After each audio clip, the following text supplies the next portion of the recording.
લગ્ન માટે છોકરો કે છોકરી શોધતા હો અથવા તો કોઈની સાથે અફેરમાં હો ને તો સૌથી મોટામાં મોટું ગ્રીન ફ્લેગ અથવા તો પોઝિટિવ વ્યક્તિ એ કહી શકાય કે જેની સામે તમે તમારા મનની કાંઈ પણ મૂંઝવણ કોઈ વિચાર કર્યા વગર મનમાં જે હોય ને બોલી શકો. આ સૌથી મોટો ગ્રીન ફ્લેગ છે મારી દ્રષ્ટિએ.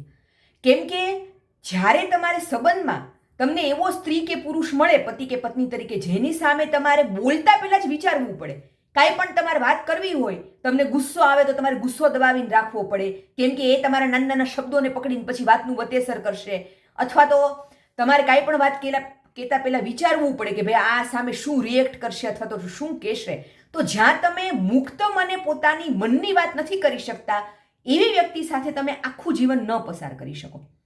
કદાચ રૂપિયા થોડા ઓછા હોય ને તો ચાલી જાય કે તમે ભાઈ 5 જગ્યાએ ફરવા નહીં જાઓ, 2 જગ્યાએ જશો. દેખાવમાં કદાચ છોકરો કે છોકરી સામાન્ય હોય તો પણ ચાલી જાય, કેમ કે રોજ તમે એ વ્યક્તિને જોશો ને પછી તમે એને જોવા માટે ટેવાઈ જશો.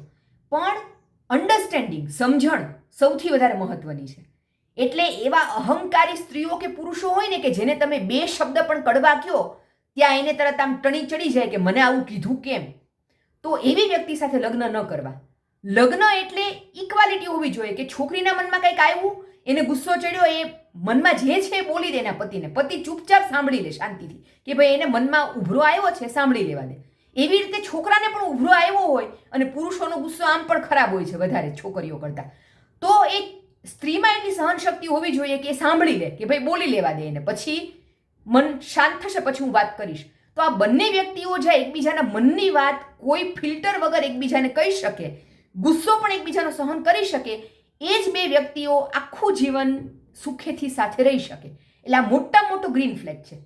બાકી મનની વાત કહેતા 10 વખત વિચારવું પડે, તમે મનમાં મૂંઝાયા કરતા હો, એવી વ્યક્તિ સાથે લગ્ન ન કરાય. આ મારી ચોખ્ખી સલાહ છે. વાત ગમી હોય તો શેર કરજો.